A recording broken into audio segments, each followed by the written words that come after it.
वाराणसी दौरे पर मुख्यमंत्री योगी आदित्यनाथ काशी विश्वनाथ का दर्शन पूजन किया।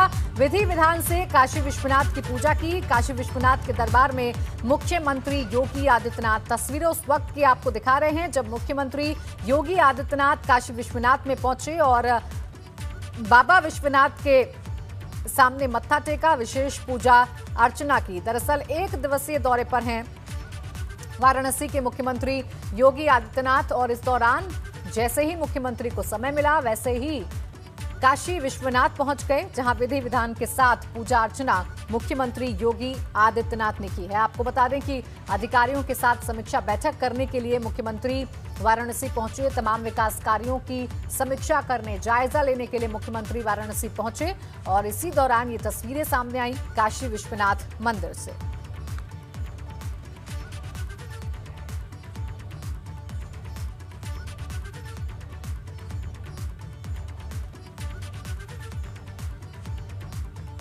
दो तस्वीरें हम आपको दिखा रहे हैं काशी विश्वनाथ के दरबार में मुख्यमंत्री योगी आदित्यनाथ और काशी कॉरिडोर, जो कि प्रधानमंत्री नरेंद्र मोदी का ड्रीम प्रोजेक्ट है, उसका निरीक्षण करने के लिए, जायजा लेने के लिए, बातचीत करने के लिए पहुंचे मुख्यमंत्री योगी आदित्यनाथ। और देखिए वहां पर जो काम हो रहा है उसका जायजा ले रहे हैं और खुद अधिकारियों ने उनको बताया कि कितना काम हो चुका है और कितना काम होना अभी बाकी है। दोनों तस्वीरें आज वाराणसी के दौरे की मुख्यमंत्री योगी आदित्यनाथ की। काशी विश्वनाथ का दर्शन पूजन भी किया मुख्यमंत्री ने और काशी कॉरिडोर का भी निरीक्षण किया मुख्यमंत्री योगी आदित्यनाथ ने। तो सीएम समय समय पर वाराणसी जाते हैं और खासकर काशी कॉरिडोर का निरीक्षण करते हैं, अधिकारियों से बातचीत करते हैं और ये जानने की कोशिश करते हैं कि काशी कॉरिडोर का जो काम है वो कहां तक पहुंच चुका है, कितना काम पूरा हो चुका है और अभी कितना काम होना बाकी है। लेकिन अब अगली खबर आपको बताते हैं। यूपी में होने वाले ब्लॉक प्रमुख चुनाव की बात करते हैं। उत्तर प्रदेश में अब ब्लॉक प्रमुख के चुनाव की भी घोषणा कर दी गई है। यूपी में 826 ब्लॉक प्रमुखों के चुनाव के लिए 10 जुलाई को वोट डाले जाएंगे और 10 जुलाई को ही नतीजे घोषित किए जाएंगे। ब्लॉक प्रमुख पद के लिए नामांकन 8 जुलाई को किया जाएगा। नामांकन सुबह 11 बजे से दोपहर 3 बजे तक होगा। इस बीच लखनऊ के 8 ब्लॉक में 10 जुलाई को होने वाले ब्लॉक प्रमुख पद के चुनाव के लिए डीएम ने सहायक निर्वाचन अधिकारियों की तैनाती कर दी है।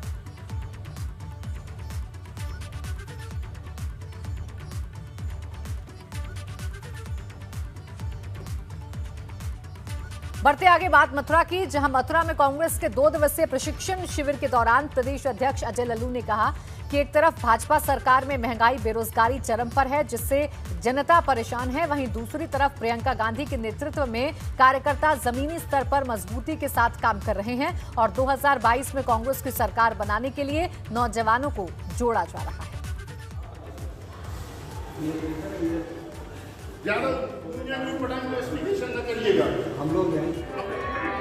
पिछले 3 दिनों से लगातार प्रशिक्षण शिविर के कार्यक्रम चल रहे हैं। इस दौरान कार्यकर्ताओं में एक जोश है, उत्साह है, जो कांग्रेस की संस्कृति है, रीति है, परंपरा है। हम अपने कार्यकर्ताओं को उनके अंदर समाहित करना और खासकर जो हमारा कांग्रेस का पुराना इतिहास है उसकी जानकारी देना। और सुहेलदेव भारतीय समाज पार्टी के अध्यक्ष ओपी राजभर भाजपा और यूपी सरकार को लेकर लगातार हमलावर हैं। उन्होंने कहा कि उनके निशाने पर लखनऊ की कुर्सी है और हमारे यहां लीडर होते हैं, लोडर नहीं। राजभर ने कहा कि जिला पंचायत अध्यक्ष पद के चुनाव की तरह ब्लॉक प्रमुख के चुनाव में भी भाजपा गुंडई करेगी।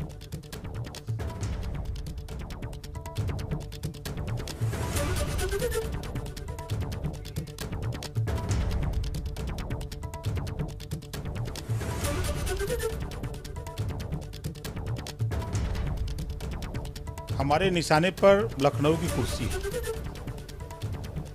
हम उत्तर प्रदेश में 22 में सरकार बनाने के लिए प्रदेश का भ्रमण संगठन को लेकर कर रहे हैं। 10 पार्टियों का हमारा गठबंधन है। हमारे यहाँ अखिल भारतीय अखाड़ा परिषद ने संघ प्रमुख मोहन भागवत के बयान का समर्थन किया है।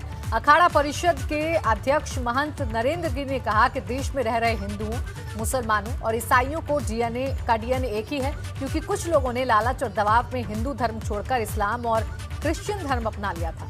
महंत नरेंद्र गिरी ने मुसलमानों और ईसाइयों से अपील की है कि वो अपने पुराने धर्म में लौट आए। किया है मॉब लिंचिंग को लेकर, जिस पर बवाल मचा हुआ है। ओवैसी उसको लेकर कांग्रेस, समाजवादी पार्टी सभी उस पर जो है तरह तरह की प्रतिक्रिया दे रहे हैं, लेकिन अखिल भारतीय अखाड़ा परिषद का क्या कहना है इस बयान को लेकर? देखिए, आदरणीय भागवत जी का बयान बिल्कुल सत्य है और सारे संत महात्मा उनका समर्थन इसलिए करते हैं कि ओवैसी जी अपने पूर्वजों पर ध्यान दें तो वो पहले हिंदू ही रहे होंगे। भारत में रहने वाला हर मुसलमान पहले हिंदू था, हर क्रिश्चियन पहले हिंदू था। और बढ़ते आगे, योगी सरकार बनने के बाद पुलिस अपराधियों की लगातार कमर तोड़ रही है। फरार अपराधी पुलिस के डर से सामने खुद ही आत्मसमर्पण कर रहे हैं। आज शामली में 5 गैंगस्टर्स ने भी गिरफ्तारी के डर से कोतवाली पहुंचकर आत्मसमर्पण कर दिया। पुलिस ने 5 गैंगस्टर्स को गिरफ्तार कर लिया। सभी गैंगस्टर्स ने कहा कि वो अपराध से तौबा कर भविष्य में अपराध ना करने की शपथ लेते हैं। आपको बता दें कि कल भी 3 अपराधियों ने कैराना कोतवाली में आत्मसमर्पण किया था।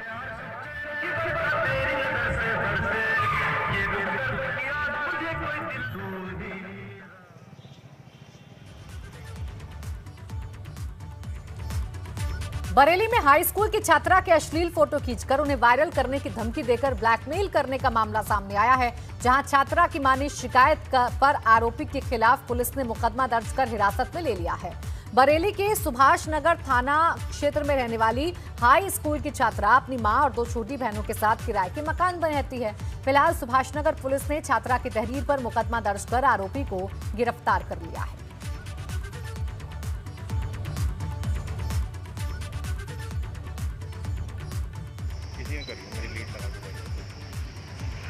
थाना सुभाष नगर पर एक तहरीर आई। तहरीर में वादनी के द्वारा बताया गया कि एक व्यक्ति है जिसका नाम ठाकुर दास है, जो कि थाना सीवीगंज का रहने वाला है। उसने इनकी बड़ी बेटी को नहाते के समय में फ़ोटो खींच लिया था और उस फोटो को वायरल करने की धमकी दे रहा था।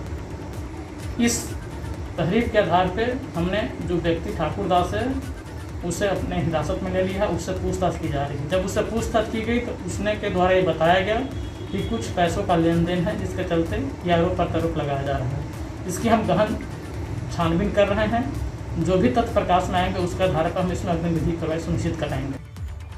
और अब खबर गोंडा से है, जहां थाना उमरी बेगमगंज पुलिस ने 2 फर्जी अध्यापकों को गिरफ्तार किया है। ये दोनों फर्जी दस्तावेज लगाकर 2015 से नौकरी कर रहे थे। 2017 में डॉक्यूमेंट सत्यापन के दौरान पूरे मामले का खुलासा हुआ। एसपी ने दावा किया है कि नौकरी के दौरान फर्जी अध्यापकों ने जो वेतन लिया था उसकी भी रिकवरी बेसिक शिक्षा अधिकारी और जिला प्रशासन के सहयोग से कराई जाए। चलिए ठीक, जनपद गोंडा में जो फर्जी शिक्षकों के संबंध में मुकदमे लिखे गए थे, उन्हीं की गिरफ्तारी के लिए हमारे एडिशनल एसपी और सीओ साहिबान के नेतृत्व में टीम गठन की गई थी। इसी के तहत थाना उमरी बेगमगंज टीम को बड़ी सफलता हाथ लगी है।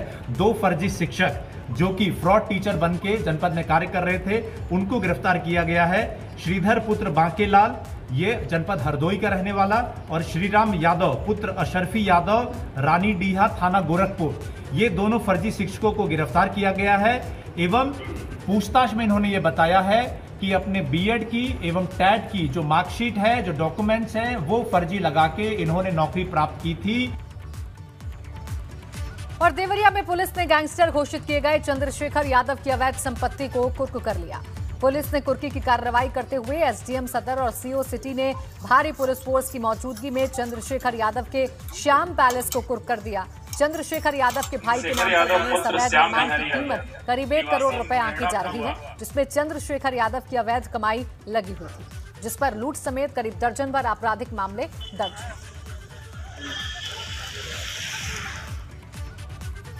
बस्ती में पुलिस का दिलेर और मानवीय चेहरा देखने को मिला। यहां एक नहर में डूब रहे एक युवक को बचाने के लिए इंस्पेक्टर रामकृष्ण विष्णु ने नहर में छलांग लगा दी। हालांकि युवक को बचाया नहीं जा सका, लेकिन पुलिस ने जिस तरह युवक की जान बचाने की कोशिश की और फिर रस्सी के सहारे गांव वालों के साथ मिलकर मृतक युवक के शव को निकाला, उसकी हर तरफ सराहना हो रही है। मामला सोनहा थाना क्षेत्र के नरखोलिया गांव का है। मृतक राजू तिवारी नहर में नहाने गया था, तभी वो डूब गया।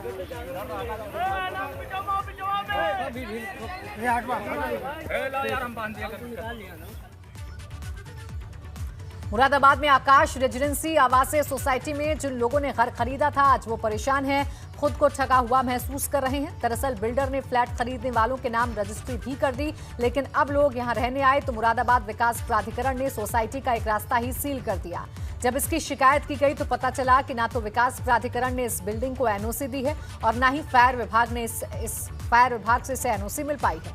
वहीं फायर विभाग के सीएफओ का कहना है कि मुरादाबाद में उनके विभाग के पास बहुमंजिला इमारतों में आग बुझाने के लिए एक भी हाइड्रोलिक फायर टेंडर नहीं है। ये सुविधा नोएडा और गाजियाबाद में है, जहां से मंगवाने में 4 से 5 घंटे लग जाएंगे। इनका कहना है कि 2018 में हाइड्रोलिक फायर टेंडर की मांग की जा रही है, लेकिन अभी तक मिल नहीं पाया है। आपको बता दें कि इस आवासीय सोसाइटी में 12-12 मंजिल के 5 टावर हैं और एक टावर में करीब 400 परिवार। यहाँ 30 लाख से 45 लाख तक की कीमत के फ्लैट्स हैं। कि हर डिस्ट्रिक्ट में अभी संभव नहीं हो पाया है और सरकार जैसे प्रायोरिटी के आधार पर कर रही है, और हो सकता है कि हमारा ज़िला भी उसमें बहुत ही जल्दी हमको मिल जाए, क्योंकि संसाधन सीमित हैं। और अगर ऐसी ज़रूरत पड़ती है तो जो हमारे निकटतम ज़िले हैं, जैसे मेरठ हमारे नज़दीक पड़ता है, वहाँ से हम इसको प्राप्त कर सकते हैं। और क्योंकि जो ये हाई राइज बिल्डिंग्स है, इसमें दिक्कतें तो आती हैं, लेकिन उनमें जो अपना सिस्टम होता है, फायर फाइटिंग का सिस्टम होता है लगा हुआ, और उनको हमेशा उनको कार्यशील रखना होता है।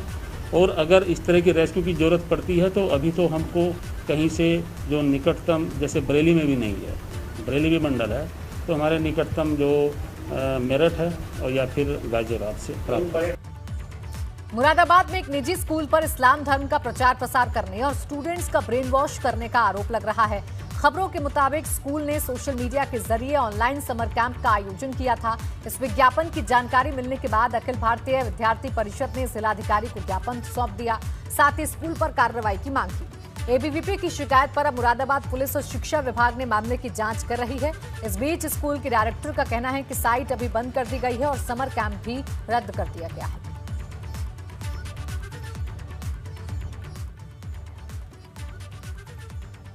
अखिल भारतीय विद्यार्थी मुरादाबाद महानगर के प्रतिनिधित्व द्वारा डीएम साहब को ज्ञापन सौंपा गया है, जिसमें एक हमारी प्रमुख मांग यह है कि पंडित नगला बाईपास रोड स्थित एक दिल्ली पब्लिक ग्लोबल स्कूल है, जिसमें एक धर्म के प्रचार के लिए उन्होंने अपनी साइट पर एक समर कैंप आयोजित किया है, जिसमें एक धर्म मतलब स्कूल शिक्षा का मंदिर, जहां पर सभी वर्ग के लोग आते हैं, हिंदू, मुस्लिम, सिख, ईसाई। ऐसे में एक धर्म को लेकर वो इतना बढ़ावा दे रहे हैं, कैसे इसे अपने अंदर लाया जाए। तो उसके विरुद्ध CBSE के अंतर्गत ऐसा कोई भी नियम नहीं जिसमें एक धर्म के लिए जागरूक कर सकें। उसके लिए हम कड़ी कार्रवाई के लिए आज डीएम साहब को ज्ञापन सौंपा है। दरअसल हमारा जो स्कूल है दिल्ली पब्लिक ग्लोबल स्कूल, हमारे यहाँ ज़्यादातर बच्चे जो हैं सब मुस्लिम हैं, और मेरा जो ऑब्जेक्टिव रहता है इन्हीं बच्चों पे फोकस करके इन बच्चों को थोड़ा सा मेन स्ट्रीम में लाना। इनको मैं मोटिवेट करता हूँ कि ये कंट्री के लिए कंट्रीब्यूशन कैसे कर सकते हैं और उनका क्या एक रोल होना चाहिए, इनका फ्यूचर इनको कैसे डिसाइड करना है।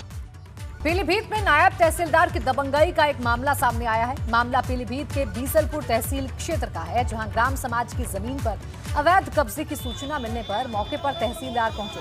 बताया जा रहा है कि इसी दौरान पीड़ित परिवार से उन्होंने बदसलूकी की। आरोप है कि तहसीलदार ने 30,000 रुपए सुविधा शुल्क के नाम पर मांगे थे। इसी को लेकर तहसीलदार आनंद राय और पीड़ित परिवार के बीच बहस छिड़ गई। इस मामले में SDM राकेश गुप्ता से सवाल पूछा गया तो उन्होंने मामले की जानकारी नहीं होने की बात कही।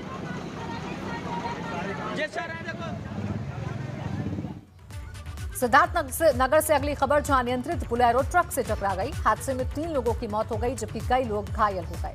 कई घायलों की हालत नाजुक बताई जा रही है। बांसी बस्ती मार्ग के करही मस्जिदिया के पास ये हादसा।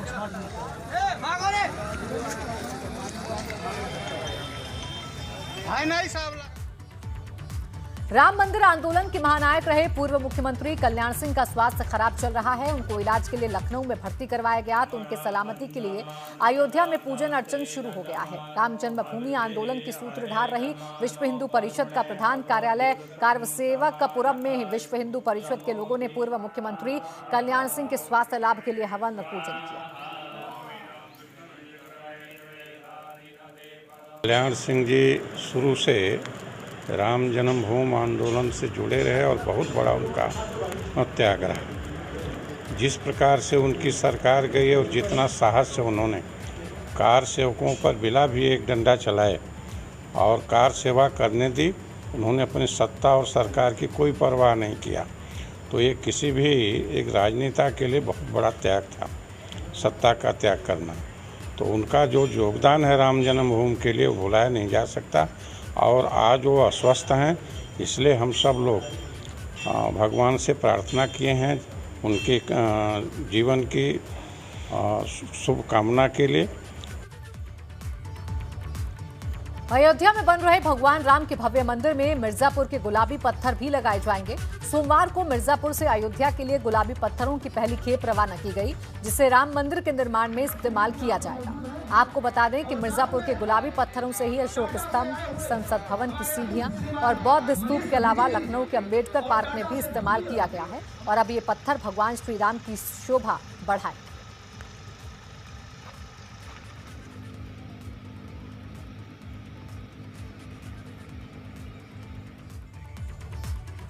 प्रयागराज में रज्जू भैया स्टेट यूनिवर्सिटी में कोरोना काल में अपने पाठ्यक्रम में बड़ा बदलाव करने का फैसला किया है। अब यहां ऐसा पाठ्यक्रम होगा जो रोजगार देने में मददगार होगा। साथ ही स्टूडेंट्स को प्रतियोगी परीक्षाओं की अलग से तैयारी भी कराई जाएगी। यूनिवर्सिटी CBCS सिस्टम भी लागू कर रही है, जिसके तहत छात्र प्रोफेशनल कोर्स भी पढ़ाई कर सकेंगे। यूनिवर्सिटी इसी सत्र से कई इंटीग्रेटेड कोर्स भी शुरू कर रही है। यूनिवर्सिटी के vice chancellor professor Akhilesh Kumar Singh के मुताबिक यूनिवर्सिटी में अभी तकरीबन 4.25 लाख स्टूडेंट्स पढ़ाई कर रहे हैं और प्रयागराज मंडल के 632 कॉलेज इससे एफिलेटेड हैं। उनका कहना है कि यूनिवर्सिटी ने ये बदलाव कई राष्ट्रीय शिक्षा नीति के तहत किए। 4 एकीकृत इंटीग्रेटेड पाठ्यक्रम शुरू कर रहे हैं, 3 आर्ट्स फैकल्टी में और 1 कॉमर्स फैकल्टी में। ये पाठ्यक्रम इंटीग्रेटेड है। 12वीं के बाद विद्यार्थी एडमिशन लेगा और 5 साल तक पढ़ाई कर सकता है, जिसमें अंडर ग्रेजुएट और पोस्ट ग्रेजुएट दोनों की ही डिग्री मिलेगी। 3 साल अगर वो सफलतापूर्वक पूर्ण करेगा तो उसे अंडर ग्रेजुएट की डिग्री मिलेगी।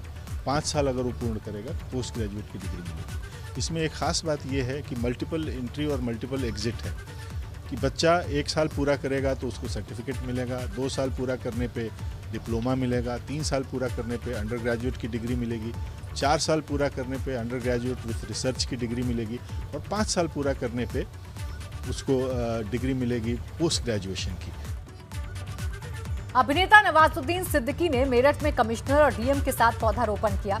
काली नदी को स्वच्छ बनाने के लिए प्रशासन की ओर से छेड़े गए अभियान से अब फिल्म अभिनेता नवाजुद्दीन सिद्दीकी भी जुड़ गए हैं। इस मौके पर उन्होंने शहर के सभी लोगों से काली नदी को पुनर्जीवित करने की अपील की। सोमवार को नवाजुद्दीन सिद्दीकी ने मेरठ के कमिश्नर और डीएम के साथ काली नदी के किनारे वृक्षारोपण किया।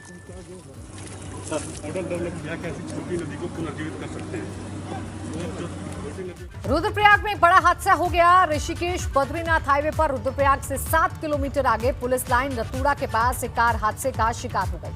कार अनियंत्रित होकर अलकनंदा नदी में समा गई। इस कार में 3 बच्चों समेत 6 लोग सवार थे, जिसमें 2 की मौत हो गई जबकि 3 घायलों का अस्पताल में इलाज जारी है। वहीं एक लापता बताया जा रहा है, जिसकी तलाश जारी है। हादसा आज सुबह करीब 9:30 बजे हुआ। कार कर्णप्रयाग से देहरादून की ओर जा रही थी। हादसे की सूचना पाकर एसडीआरएफ, डीडीआरएफ, फायर सर्विस और जल पुलिस की टीम मौके पर पहुंची और रेस्क्यू ऑपरेशन शुरू कर दिया। कंट्रोल से सूचना मिली कि रतौड़ा पुलिस लाइन के पास में जो है एक कार अनियंत्रित होकर खाई में नीचे जा चुकी है। तो सूचना मिलने पर एसडीआरएफ, डीडीआरएफ पुलिस की टीम और आपदा प्रबंधन की टीम जो मौके पर पहुंची है और रेस्क्यू कार्य जारी है। अभी तक हमने टोटल 4 लोगों को रेस्क्यू करके जिला हॉस्पिटल ले आए हैं, जिसमें से 2 घायल है, एक छोटा बच्चा है जिसको अभी हम लेके आए हैं अपने साथ में, और बाकी अभी वहाँ पे रेस्क्यू कार्य जारी है। उधर बागेश्वर में मोबाइल टावर लगाने के नाम पर धोखाधड़ी करने वाले आरोपी को पुलिस ने गिरफ्तार कर लिया। साइबर सेल और एसओजी ने आरोपी को गिरफ्तार किया है। दरअसल 11 मई को थाना बैजनाथ में अज्ञात के खिलाफ तहरीर दी गई, जिसमें कहा गया कि टावर लगाने के नाम पर उस व्यक्ति ने उसे अपने झांसे में ले लिया और उन्होंने उसके खाते में 3.5 लाख रुपए डाल दिए। खाते में रुपए डालने के बाद उसने अपने नंबर ही बंद कर लिए। पीड़ित की तहरीर के बाद पुलिस ने मामला दर्ज किया।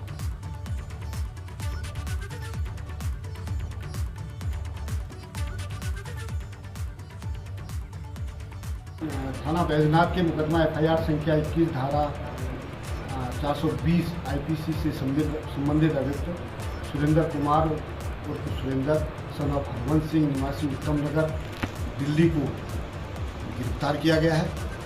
अभियुक्त व उसके अन्य साथी दिल्ली में कॉल सेंटर चलाते हैं, जिसमें उन लोगों को फ़ोन करके टावर लगाने के नाम से धंधा करते हैं और उनको ठगी करके उनसे पैसा हड़पते हैं। सुरेंद्र कुमार को रामपुर से गिरफ्तार किया गया है, जिसके द्वारा काफ़ी बातें और खुलासा किया गया है। इससे संबंधित जुड़े हुए व्यक्तियों को भी हम शीघ्र ही गिरफ्तार करेंगे। रुड़की पुलिस को बड़ी सफलता हाथ लगी। पुलिस ने ईंट भट्टा व्यापारी को गोली मारने वाले 2 शूटर्स को गिरफ्तार कर लिया है। मामला मंगलौर कोतवाली के कुमड़ार का है, जहां 29 जून को वारदात को अंजाम दिया गया। हालांकि अभी भी 7 अन्य आरोपी फरार चल रहे हैं।